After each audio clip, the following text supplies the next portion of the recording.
Hi everyone, welcome back. I'm Stephanie Siegel with the lovely Kevin Eck, and this is TV Spy this week. Lovely, lovely, lovely. Lovely. I got a little bit of pushback from calling Stephanie lovely last week. I didn't care. It actually was half of a joke that I used to do with my friends. We used to call people the lovely and talented, but I was so nervous the first time that I just stopped at the lovely. So Oh, you forgot the talented. I did. I forgot the talented. I am very talented. Now she's talented and I'm lovely. So. Yeah, the flip.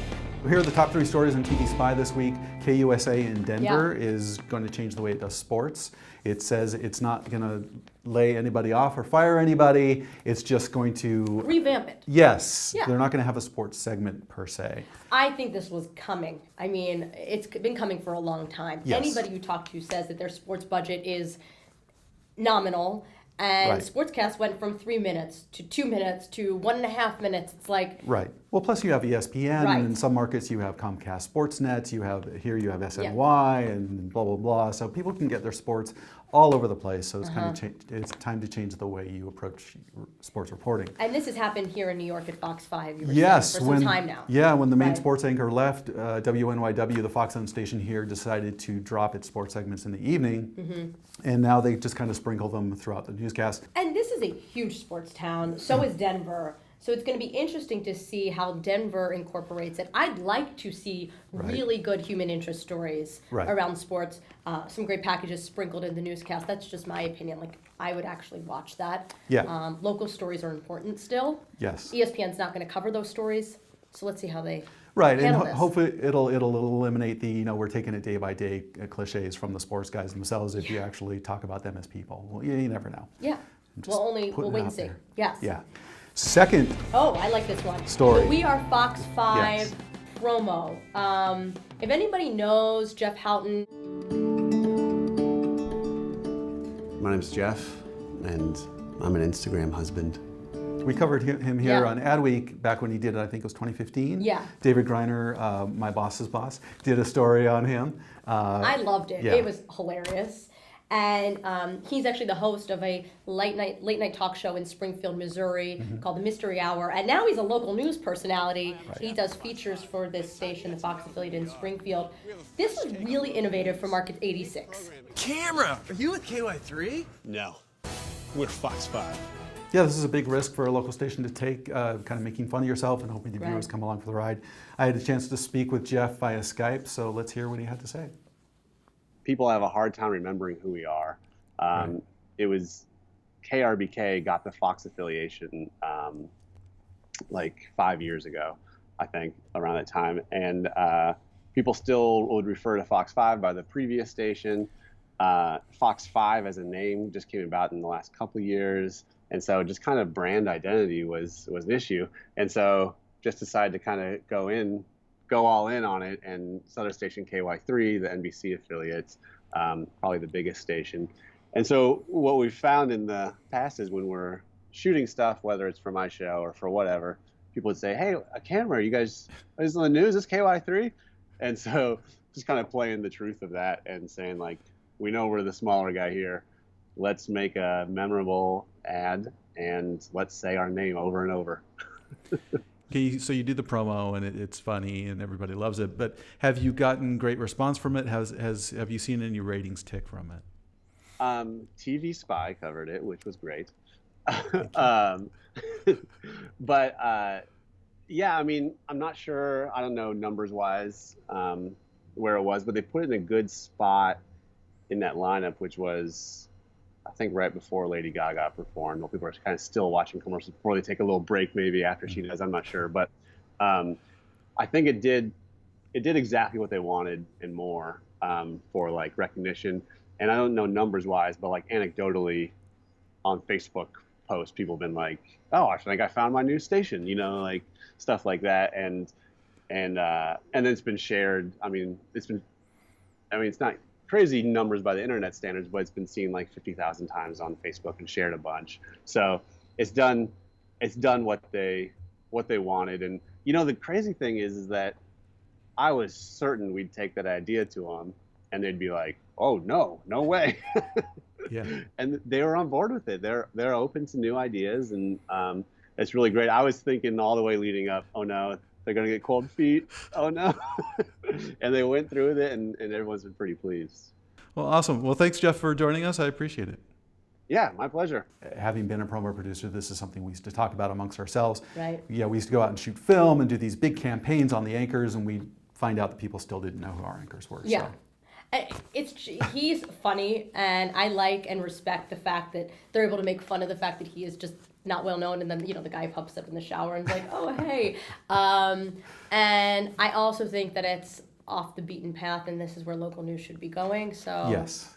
Kudos to that station, and we hope we get to see more because they made me laugh. Yeah, it's a little bit of, hey, we're real people too. So Yeah. nice job on that. Number 3, you take this one because Super Bowl ratings. Yeah, exactly. I fell asleep before the Super Bowl was over. Lady Gaga was awesome. She jumped off a building. That's all I She got. caught a ball. She Yeah. danced. One of Right. her dancers fell. It was a spectacular. So what about the Isn't that ratings? what they called? Yeah. Yeah, the ratings were kind of crazy. Pittsburgh was the top-rated local market in the nation at a 57.9 with a 78 share of audience. Buffalo came in second. 2 big football towns, which kind of explains it.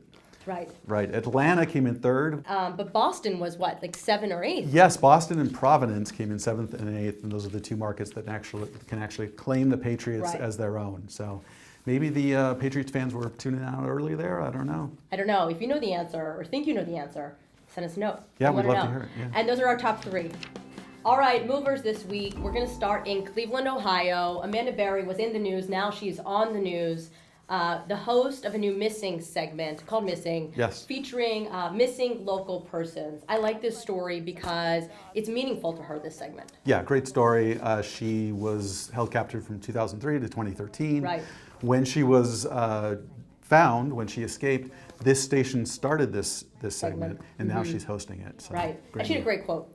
She did. Her quote was, "When I was missing, the people who were looking for me never gave up," and I think that's her hope in hosting this series now. Good luck to you, Amanda. Next, we have Lynette Miller. She's a graduate of the Real Media Group program, part of the Job Catalyst program. This is her first TV job. Lynette's story is incredible. She had to leave New York because Hurricane Sandy destroyed her home. She ended up at University of Kentucky, did a demo reel, and was waiting for that first job for a year or so. And these things happen sometimes, especially in her situation. She's in the Army Reserve, so she needs to go and train once a month. She finally found a home in Rochester, Minnesota at KAAL, where she'll be an MMJ. Nice. Yeah, so good luck to her. Yeah, it's got to be tough for her. She's in 2 jobs that require 24/7 attention, which is the military and Yes. TV. So And hopefully she finds happiness in this new career. At least that's our hope for her. Yes. Last, we have Jesus Lopez. He went from Bakersfield, California to AccuWeather as a bilingual meteorologist. Great move for him from Yeah. such a local market to, a national platform. that's right. He was the first Spanish-speaking meteorologist in Oklahoma City. Right.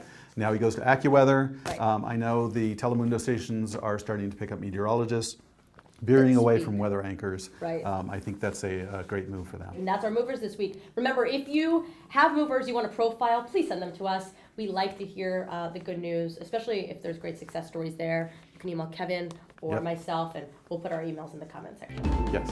So last week, if you remember, we talked about Providence reporter Kim Kalunian, who got one of Right. the first Skype seats in the White House press room. That's right. We got her on Skype, and we asked her about the process. Take a look. I think a lot of people have been tweeting you. You've been written up a lot. Launched into national exposure, sort of. Yeah, I mean, it's been a whirlwind couple of days. It's been very exciting. I got a call Tuesday from the White House inviting me to take part in this inaugural group of reporters to have these Skype seats. As you know, there were 4 of us from across the country, so to be a part of that small of a group was really exciting. And I think it's a great opportunity. I mean, standing in the back of that room, even if it was virtually for that press briefing on Wednesday, was a pretty cool experience, and obviously one that hasn't been opened up to people from beyond the White House press corps. Yes. So it's definitely been a whirlwind couple of days. What are the skill sets you use in interviews like that to, number one, stay calm, to ask tough but fair questions? All the things that our viewers sort of rely on and expect of you.